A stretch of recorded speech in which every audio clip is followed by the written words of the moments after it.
જય શ્રી કૃષ્ણ મિત્રો, સ્વાગત છે તમારું મારી ચેનલમાં। આજે આપણે ખૂબ જ ટેસ્ટી, તીખું, ચટપટું કાઠિયાવાડી વઘારેલો રોટલો બનાવશું। તો એકદમ સિમ્પલ અને ઇઝી રીતે આપણે આ રોટલો બનાવશું। તો ચાલો રેસીપી શરૂ કરીએ। વઘારેલો રોટલો બનાવવા માટે આપણે અહીંયા 2 રોટલા લઈ લીધા છે। તો આપણે અહીંયા ઠંડા રોટલા લેવાના છે। જો તમારે સવારે બનાવવા હોય તો તમે રાત્રે બનાવેલા રોટલા કે પછી તમારા રોટલા વધી ગયા હોય તો પણ તમે આ રેસીપી બનાવી શકો છો। અને તમારે બપોરે બનાવવા હોય તો તમારે સવારે રોટલા બનાવી લેવાના। 2 રોટલાને આપણે અહીંયા આવી રીતે ઝીણા ઝીણા હાથેથી ટુકડા કરી લેશું। હવે આપણે અહીંયા 2 મીડિયમ સાઇઝના ટમેટા અને 1 મીડિયમ સાઇઝની ડુંગળીને પણ કટ કરી લેશું। કડાઈમાં તેલ ગરમ કરવા મૂકી દઈશું। તેલમાં આપણે રાઈ, જીરું, હિંગ એડ કરશું। 2 ચમચી જેટલું અહીંયા મેં લસણ ને આદું વાટી લીધું છે, એ આપણે એમાં એડ કરશું। 1 લીલું મરચું આપણે એડ કરવાનું છે। હવે અડધી મિનિટ સુધી આપણે આ બધી વસ્તુને સરસ સાંતળી લઈશું। હવે આપણે આમાં ડુંગળી એડ કરશું। તો ડુંગળીને આપણે બહુ વધારે નથી સાંતળવાની, બસ થોડું ડુંગળીનો કલર ચેન્જ થાય અને થોડી સોફ્ટ થઈ જાય ત્યાં સુધી આપણે એને સાંતળી લઈશું। ચોપ કરેલા ટમેટા એડ કરી લઈશું। સાથે આપણે અહીંયા સ્વાદ પ્રમાણે મીઠું એડ કરી લઈશું। ટમેટા એડ કર્યા પછી તરત મીઠું એડ કરશું એટલે ટમેટા સરસ અને બહુ જલ્દી ચડી જશે। મિક્સ કરીને આપણે એને 2 થી 3 મિનિટ સુધી ચડવા દઈશું।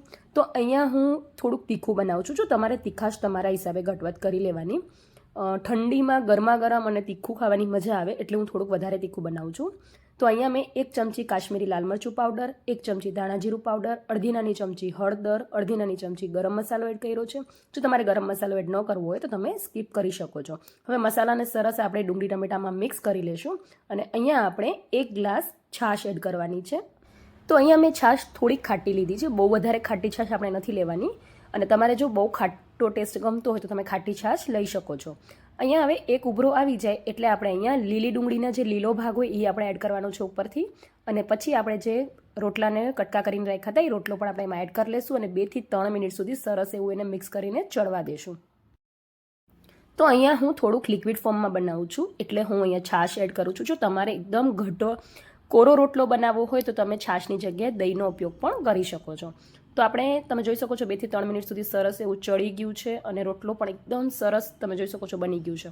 તો એકવાર આવી રીતે જરૂરથી ટ્રાય કરજો, એકદમ ટેસ્ટી અને બહુ ઓછી મહેનતમાં આપણે આ બનીને રેડી થઈ જાય છે। ઉપરથી આપણે કોથમીર એડ કરીને એને સર્વ કરશું।